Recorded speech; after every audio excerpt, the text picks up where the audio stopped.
So my name is Eli Baptiste. I was born free in Cumberland, Pennsylvania in 1826.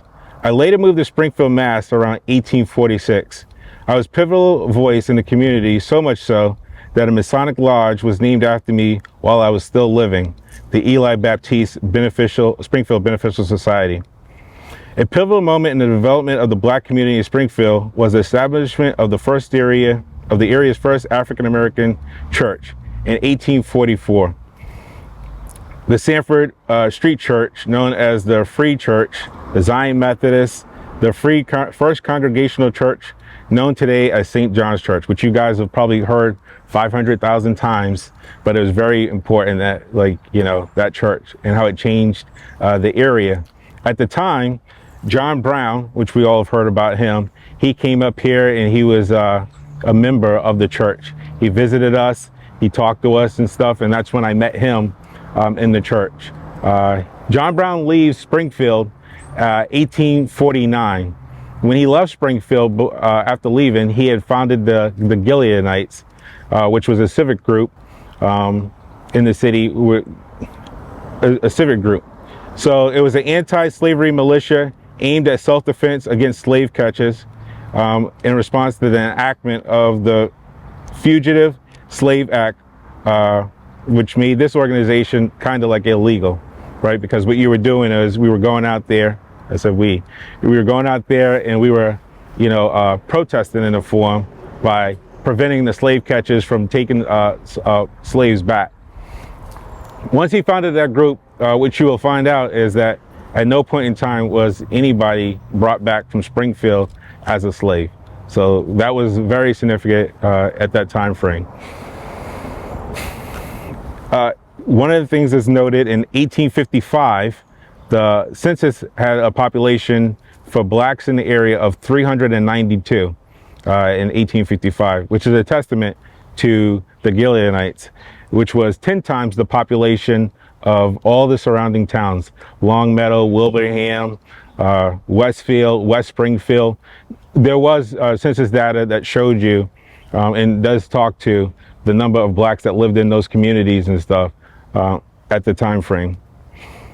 In 1857, I married the love of my life, Laura Sals. She was born in Cuba in 1818. So yes, she was older than me. I thought it was kind of cool. 2 years later, she would pass away. Sad to say. I know. Additionally, in 1859, John Brown would come to his end too. He was actually hung in Cape Town, which was, very touching for us, especially for a person who had such an impact for the residents of Springfield and helped us establish a group that we were using through his philosophy to go out there and protect the blacks and stuff that were coming into the area. In 1860, you can imagine what it was like to be a black person living in the city of Springfield, well, the area of Springfield, this entire area, because we had businesses, we walked around freely, we actively participated in the community. It wasn't like, it wasn't like the rest of America. What you would notice is at that time is that a lot of blacks would come to Springfield, and the word would travel because of our advanced transportation system, where we would be on the steamboats and we would be the people who would be operating and servicing, and we pass the word that way also in addition. When the Civil War broke out, people that lived here who were part of the Gileadites, we all wanted to be a part of it. What we were doing was kind of secret, so nobody really knew us directly unless you lived here. But now we had a chance, because of the Civil War, to actively fight for what we believed in, which wasn't granted to us. We weren't allowed to be in a combat regiment. It wasn't until the Emancipation Proclamation in 1863 where they would allow blacks to be in a combat service. But we believe in leadership by example. So one of the things that happened is that there was an immigrant to Haiti, and I helped lead that group of people down to Haiti, Dora, Haiti, to establish a colony in Haiti. It didn't work out. What happened was the person who was in charge of the group kind of took the money, and he kind of did what he wanted to do with it. And what happened for us, the ones who did go, the prominent families that went with me, some of them didn't make it. So they were buried in quiet graves. We say quiet graves because, like today, where my grave marker is a non-existence. But they were buried in Haiti, the ones that didn't make it.